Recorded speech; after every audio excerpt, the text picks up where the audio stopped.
পারবেন তো নাকি দেরি করবেন?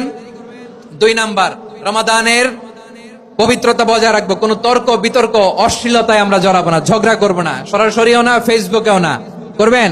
কেউ গালি দিলে বলবেন ইন্নী ইমরুউন সায়েম, আমি রোজাদার। আল্লাহর হাবিব শিখিয়েছেন কেউ যদি তোমার গালি দেয়, কটু কথা বলে, অশ্লীল কথা বলে, রমজানে তুমিও বলতে পারবে না, তুমি বলতে পারবা ইন্নী ইমরুউন সায়েম, আমি রোজাদার। আজকে থেকে নিয়ত করেন, রমজানে কেউ গালি দিলে আপনি একটা গালি দিবেন নাকি? কি বলবেন? রোজাদার, রমজানের পবিত্রতা আমি ভঙ্গ করতে পারবো না।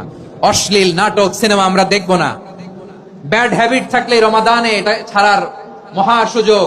স্মোকিং এর অভ্যাস আছে অনেকের, ঠিক কিনা? চাঁপাইনবাবগঞ্জে আপনারা স্মোকিং করেন?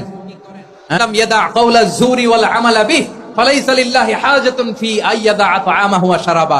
যে রমজানে মিথ্যা কথা, মিথ্যা কাজ, মিথ্যা সাক্ষী ছাড়তে পারে নাই, তার না খেয়ে থাকা, উপবাস থাকা দিয়ে আল্লাহর কিছু যায় আসে না। এজন্য মিথ্যার সাথে আমাদের কোনো সম্পর্ক আছে? মিথ্যা বলবো না। 4 নাম্বার, অপচয় করব না।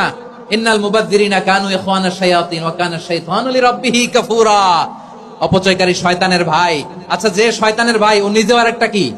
শয়তান। যে শয়তানের ভাই ও নিজেও আরেকটা কি? অপচয় করব না। ইফতারি করতে যে আমরা অনেকে অপচয় করি, এগুলো করবেন আপনারা? না, অপচয় করব না। 5 নম্বরে রিয়া, লোক দেখানো ইবাদত আমরা করব না। লোক দেখানোর জন্য নামাজ, রোজা, জিকির, তেলাওয়াত, দান সদকা এগুলো করলে আল্লাহর দরবারে এগুলো কবুল হবে?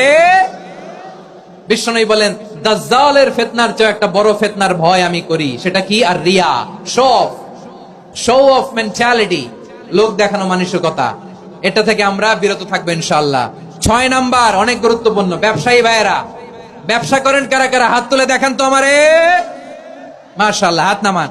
ব্যবসায়ী ভাইয়েরা, অনেক অসাধু ব্যবসায়ী আছে, রমজান আসলে নিত্য প্রয়োজনীয় পণ্যের মূল্য বৃদ্ধি করে দেয়। এরকম আছে না নাই? এগুলো করবেন না। মজুদদারি করবেন না। পণ্যের কৃত্রিম সংকট বাজারে করবেন না। আপনি লাখ টাকা কামায়া ভাবছেন যে রোজাদারদের কষ্ট দিয়ে ধনী হবেন। এমন রোগ আল্লাহ আপনারে দিবে, কোটি টাকা দিয়েও আপনি হাসপাতালের বিল পরিশোধ করার ক্ষমতা আপনার হবে না। খবরদার। আর শেষ বয়সে দেখবেন কি কষ্ট আপনার হয়।